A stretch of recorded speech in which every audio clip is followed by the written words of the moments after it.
Everybody knows what this is by now. It's a MacBook Neo, and it has one big problem. It's too damn hot. It's still very fast, but it gets too damn hot. And it gets too damn hot because there's no heatsink. It just uses a single graphite sticker thing on the logic board because Apple didn't want this thing to be loud. They wanted it to be quiet. But I don't care about noise. I want to see how fast this thing can get when it's allowed to stretch its legs, when it's not limited by thermal throttling. I'm going to do it using very reasonable everyday items that everybody has at home, such as an industrial blower, laptop cooler, this thing I found downstairs in the e-waste pile. It was a fanless server thing? I don't know what this is, but it looks like it fits. Some silicone pads, and that's it. That's what we're gonna do in this video. So I'm gonna test out Cinebench, Geekbench. Now I'm gonna start off with the most realistic options, the easiest things to do, like putting this in the laptop cooler right here, with the case off. The case on, it doesn't do anything, I'm not even gonna bother testing that. But first, we need to get a baseline.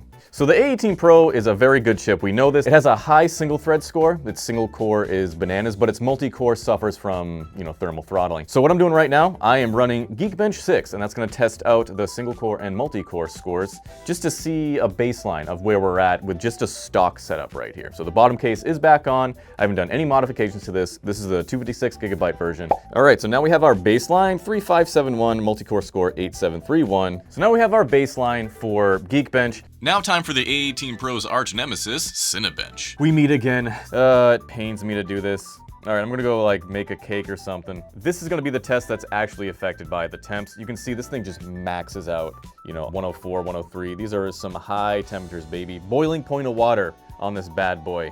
It's gonna take a while, but let's see what it does. I'm curious what the score is gonna be.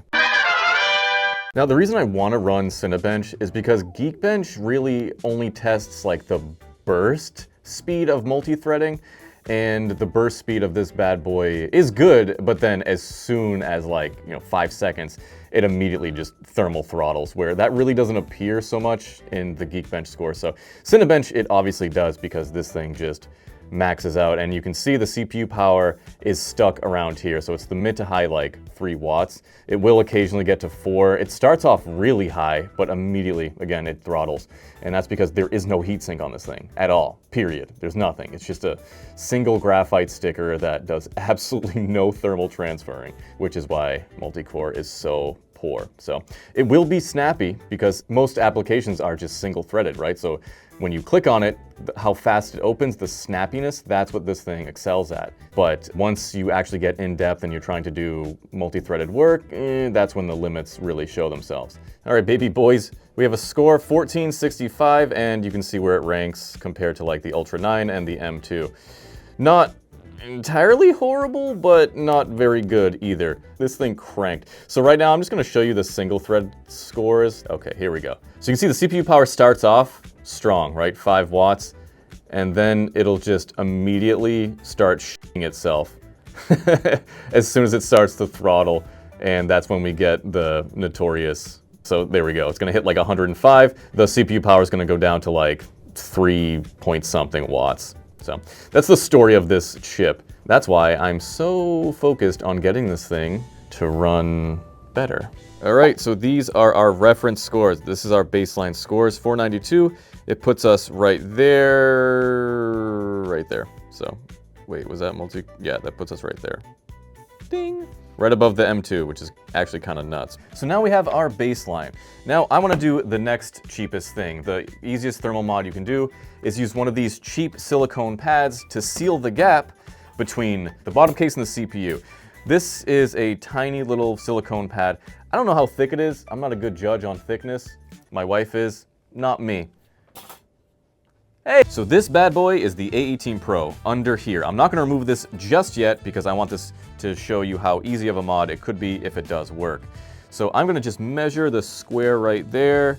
So I'm gonna put this face down like this and just put some pressure on this. And what this is gonna do, it's gonna make an outline in the silicone pad, and that outline is gonna tell me how big I need to cut the pad. So that's what I'm going to do. Some other people have tried this, but what they haven't done is put a pad on the SSD itself. Because remember, this computer uses, it swaps RAM between the SSD and the actual CPU. So it swaps RAM with the SSD. So the SSD does get spicy as well. So I am going to put one on the SSD also. So I'm going to do this just like that. And now we have our first pad for the CPU, but we're going to place that right there. And now for the SSD, I'm just going to cut a very small pad right here. Remember, this is a 256 gigabyte model, so place that right there. Now, my concern is that thick enough? And it looks like yes, that is thick enough. So it will be making contact with our bottom case. Slap our bottom case in, and unfortunately I have to screw this back in because you need to apply pressure to those spots right there. Thankfully, this is very easy to take apart, which is words I never thought I'd ever say about an Apple product. All right, we're gonna start off with Geekbench. 1.2% faster single core, 4.4% faster multi-core. That checks out. Now, let's see what Cinebench is about. Look at this thing. This thing is cranking at 5.4 watts compared to what, 3.8 watts before? Already, I know there's going to be a difference because the CPU power is significantly higher than it was before, so that's a very good sign. Whoa, ho, ho, ho, ho, look at that. 1718 is our new score, so that means it is exactly this much percentage, ding, higher or faster than not having this mod. And yeah, the bottom gets a little toasty, but what the hell, deal with it. 50-70, baby. I'm eating pizza. 50-70. That's how much percentage difference that is. All right, one entire large pepperoni pizza later, and we are finished with Geekbench, Cinebench. So obviously there's an increase in performance when you do have that thermal mod, the little silicone right there. That's what I would recommend everybody to do, as long as you don't mind the bottom getting a little warmer. But it's not a ball burner, you know what I mean? It's not gonna toast the almonds down there. It's gonna get a little warm, but just as warm as like any other laptop. Definitely not as warm as a gaming laptop or anything even close to this. A Chromebook's gonna get warmer than this is. That's the end of the video for those of you who want to actually do a mod that makes sense yourself.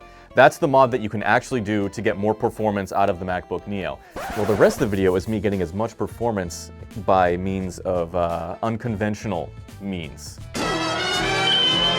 So for my personal MacBook Neo, the one that's right there, I'm gonna keep the thermal mod on there. I'm gonna keep the silicone pads on there for the thermal mod because it's a significant temperature difference for just a little trade-off. Now the question is, why didn't Apple do that in the first place? And I think the answer is multifaceted.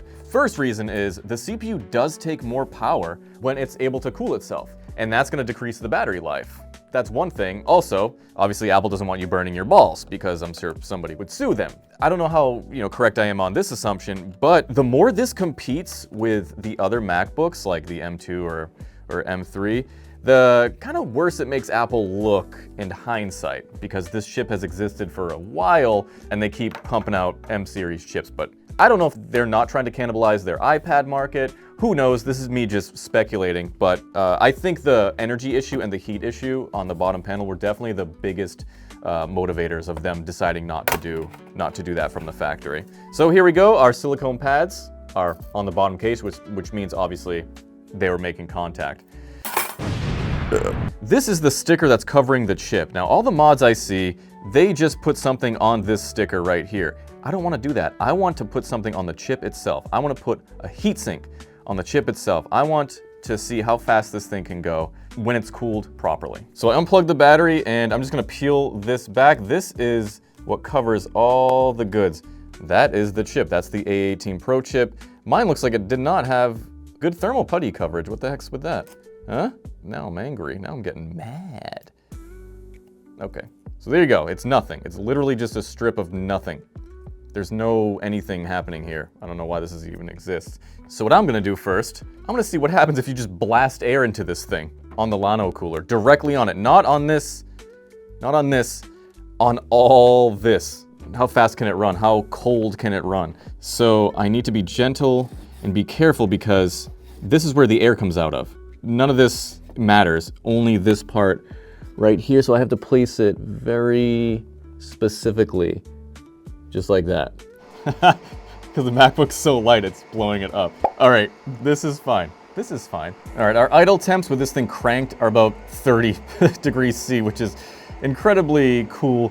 But as soon as I load up anything, I know it's gonna start going crazy. So we're gonna start with Geekbench. We're gonna run, and we're just gonna click on our sensor just to see what we're spiking at. Now again, Geekbench is not as powerful as a stressor as Cinebench is, but it still gives us a general idea of like the average performance you'll get. Now, the ultimate heatsink mod to this thing would be to install an actual heatsink. So that's what I'm gonna do to see if there's actually a difference between doing this and having it just full balls out on a Llano cooler. This is a weird heatsink. I got this from Trident. It was in their e-waste pile. This is a 2-part heatsink. Last time I used a screwdriver to get this off, but look, it's thermal paste. So they actually use thermal paste to stick it to this radiator, which I would have loved to use this, but the MacBook shape, the logic board shape, it doesn't fit in here, obviously. But this does. Now, you may ask, why the hell am I using this thing? This is the only heatsink I could find that had the bulge right here. It had the bulge that just made contact with the CPU. The problem with every other heatsink I was trying was that there's only like that much space between the CPU on the A18 Pro and the rest of the board. So it'll touch and it won't make full contact, full flat contact. So why do I have this? Well, I'm just gonna stick that to that. You know what? Maybe I don't even need to reapply this thermal paste to do that. Oh no, shit, we want it the other way. The greatest technician that's ever lived. All right, we have suction. That's good. We have suction. I'm gonna just press it a little harder just to make sure. All right, we're good. Now there's a reason I wanted it to face a certain way, because I'm gonna put it, the CPU is gonna go right here, and if I need to put a fan in the back to cool down the fins, I can put a fan in the back. That's why I did it like this. 3583-9203. Interesting result, because you would think the single core would be higher, or at least match this one, but it's not. Multicore is higher significantly, so that's interesting. I wonder why the single core is lower than when we just had it with the silicon pads on, or the silicone pads on. And we're still capping out at like 5 watts. It looks like it's actually even lower. Well, isn't this something? We got 1689, and before we got 1718. So we actually lost points on this. We lost performance on this without having the sticker or the silicone pads. Even when we're blasting cold air into this thing at 1,000 miles per hour, it didn't make a difference. So you know what? I'm gonna stop the test here, because with that said, obviously the CPU needs something on it. I think that's the biggest thing with this, and it's getting late. So what I'm gonna do, I'm gonna shut this baby down. I'm gonna put my penis into your mouth. I am going to put the heatsink on there. And I'm gonna do that because I cut a hole right here. It's like a little glory hole for the CPU. That way it's not actually like, I don't wanna short out anything else on the sides. So this is only gonna be making contact with this guy right here. So I'm gonna clean this off. I'm gonna put some Upsiren thermal putty on there. This CPU isn't as smooth as, you know, like a regular CPU die. So I can't just put PTM 7950 or something like that on there. So I'm gonna put the best putty that I can, which is the Upsiren thermal putty. And then I'm gonna put it onto the heatsink and we'll see what happens. I'm hoping that actually does make a difference, because if it doesn't, none of this makes sense. We got some tasty Upsiren on here, baby boys. Some delicious Upsiren thermal putty. I'm gonna spread it as thin as I can, because the less material we have in between these things, the better. And then, just to make it a little neat, I'm gonna cut off the extras, because we're neat here at Salem Testsperts, even for the most stupidest modifications, which most are. Also, the real reason is that this stuff is very expensive, so every last drop of this stuff is valuable. All right, like a little artist. I feel like Bob Ross. Happy little chip.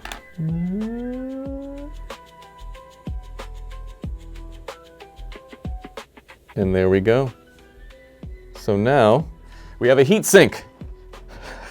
Hey, we are as flush as we're gonna get. Now the tough part is flipping this thing over and maintaining a balance. It also doesn't help that this is a very flimsy board. So there's nothing behind that CPU to give it pressure, so when I do push it down like that, the whole board just flexes. Not ideal, but let's try this one more time.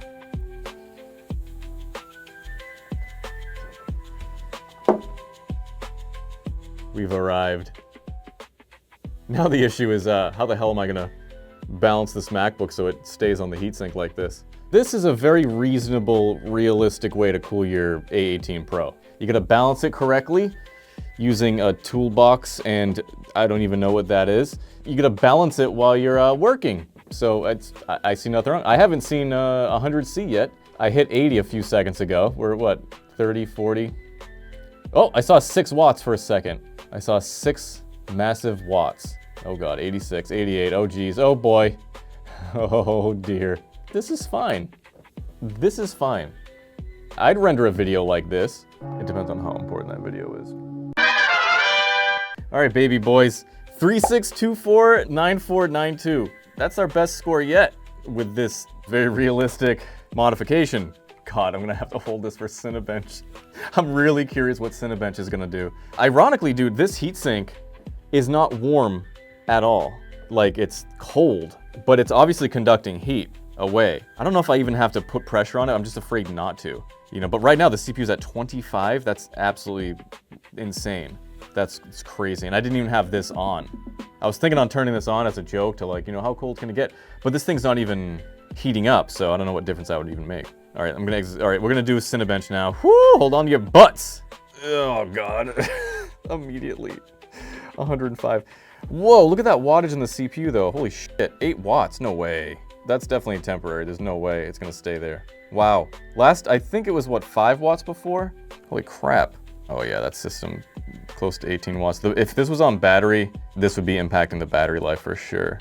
But holy crap, 8 watts compared to what? We were getting 3.5 before, or 3.8 or something, and then when we were doing the other one, it was 5, and now it's at close to 8. That's nutty. Okay, I'm not doing this for 9 minutes. We'll catch up after. Minutes later. 622.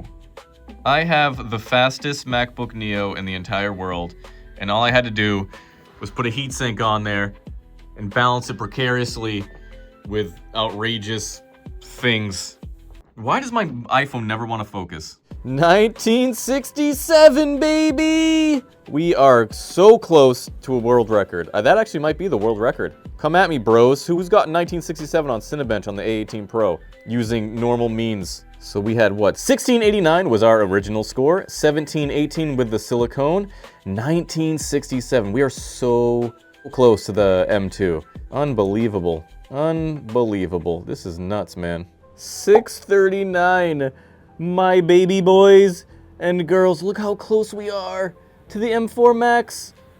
So close. That's single thread, obviously, but holy shit. Holy shit. To put it in perspective, 570 was our original score. 570, I don't know what our second score was, I forgot, but we're at 639 now. Oh my God. Oh my God. Oh my God. We're getting so close. What is the world record? I don't even know what the world record is. Maybe this is the world record. Maybe this is a world record video. Wouldn't that be something? But you know what? I'm not happy with this. I'm not happy because I know we can get cooler. And the only way that we can get cooler is by testing this with 30-degree air. Fahrenheit, the freedom air, not Celsius, you know, like the rest of the world. Oh, whew. All right, so I had to do that because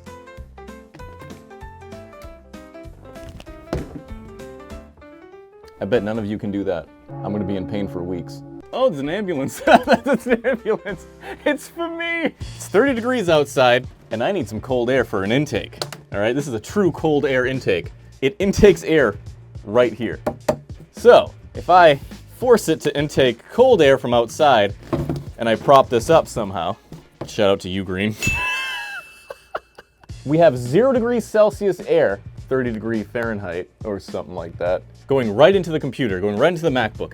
This is as cold as it's gonna get. So, this is as fast as it's gonna get. Okay, here we go. Here we go.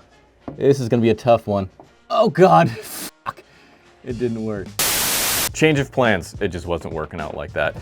I figured it's gonna be better if I just put the heatsink down like this and just run the test upside down. That's the biggest problem, is the mounting pressure on this thing. I just can't get this thing to mount with enough pressure to actually stay on. There, I can feel it. We're on as much as we're gonna be. And now we're gonna start. Now we're gonna start the test. All right, let's hope this fucking heatsink doesn't go in our faces. That's cold. That's fucking cold. Okay. Hold on, we can get colder. Oh God. Oh yeah, it's not getting colder than that, babies. All right, start. I started it. I'm gonna look at the temps. So it looks like we're close to 9 watts on this bad boy. So it is cooler than it was before. We're still hitting the same 105, but we are cranking out more wattage because we have friggin' 30-degree air blowing at it.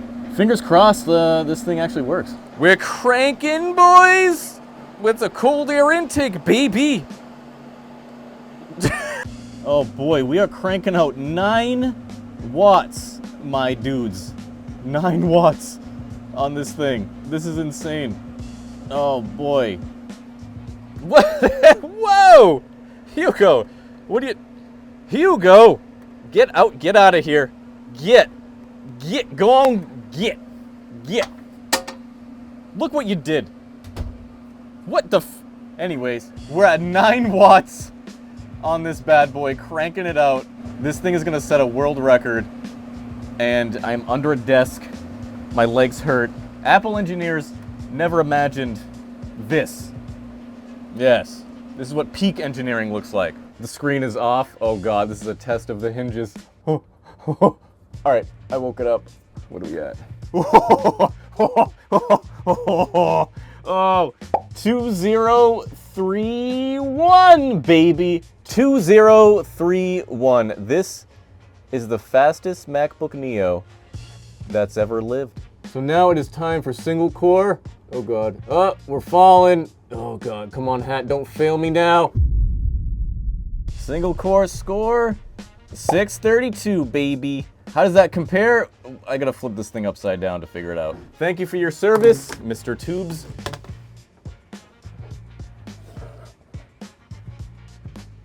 Fuck it. All right, we got 632 as the score.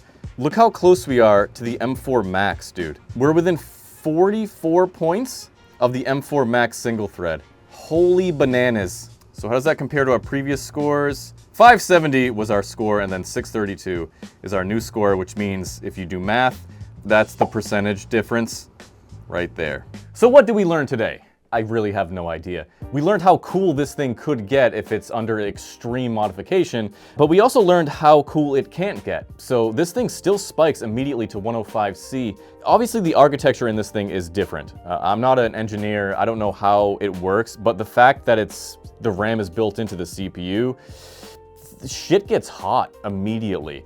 However, we did learn that we can get performance gains if we use something like, this silicone pad, which I think is a 2mm silicone pad. If you want just the easiest day one mod, slap a 2mm silicone pad on the chip, put it on the SSD as well. If you're gonna be doing a lot of transferring, I don't think you'd need it otherwise. On my machine, what I'm going to do, this is a 256 one. I don't know if I'm selling this or whatever, but I am gonna put this silicone pad on the bare chip right here and then connect it to the bottom panel, because we saw significant improvements in terms of temperature and performance that way. So that's what I'm gonna do. But we've seen how insane the A18 Pro is when you can cool it properly. If Apple ever decides to cool it properly, we'll find out. In my opinion, they'll never do that. Again, because I don't think they want to cannibalize their market with the M series, because you just saw how damn close that thing got to single core speeds with an M4 Max, my dude. And with multi-core speeds, when it's cooled properly, it got pretty damn close to some other higher end chips. So yeah, it's interesting. I really do feel like Apple is sandbagging right now. And if you don't know the term sandbagging, I learned it from F1. When a team has a lot of power, but they attach sandbags to their car to make themselves seem slower.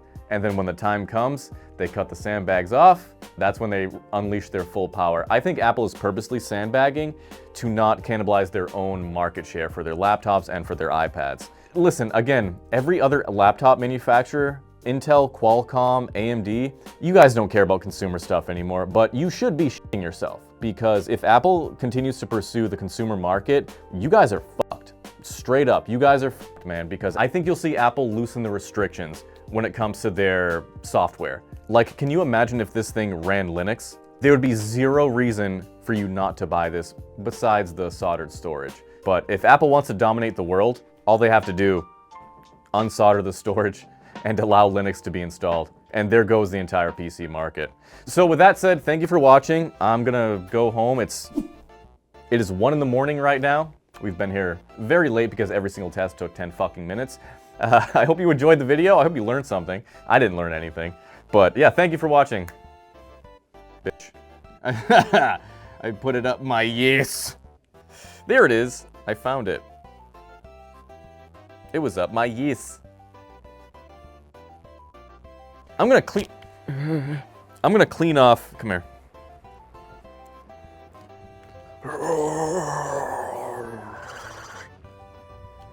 Where's my screw?